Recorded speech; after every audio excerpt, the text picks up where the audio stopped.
নমস্কার, শুভরাত্রি বন্ধুরা। আজকে ডিনারে কত কিছু আছে দেখো। তরকারি, আচার, ডাল, রুটি, ভাত। এবার বলি এত কিছু কেন? সকালের ভাত একটু বেঁচে গেছিলো, তাই গরম করে নিলাম, ভাতটা নিয়ে নিলাম।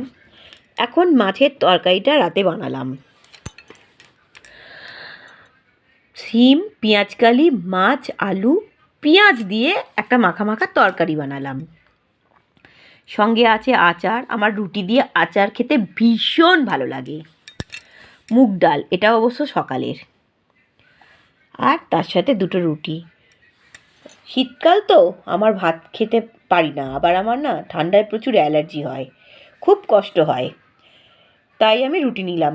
কিন্তু ভাতটা বেশি হয়ে গেছে, খেতেই হবে, না হয়তো নষ্ট হবে। বুঝতেই পারছো এখনকার দামের চাল নষ্ট করতে বড্ড গায়ে লাগে।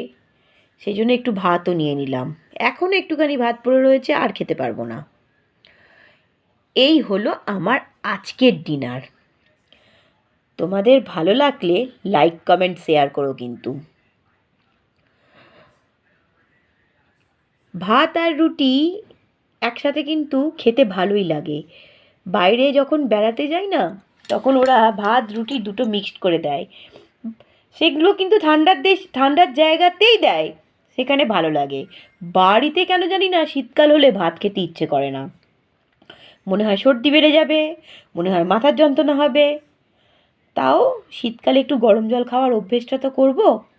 রাত্রে শোয়ার সময় ব্রাশ করে একটু গরম জল খাবো। তোমাদের সকলকে বলছি, শীতকালে সবাই ঘুম থেকে উঠে সকাল সন্ধে মধু দিয়ে গরম জল 1 কাপ করে খাও। সকলের শরীর ভালো থাকবে। এখন টাটা, আসছি পরের ভিডিও নিয়ে।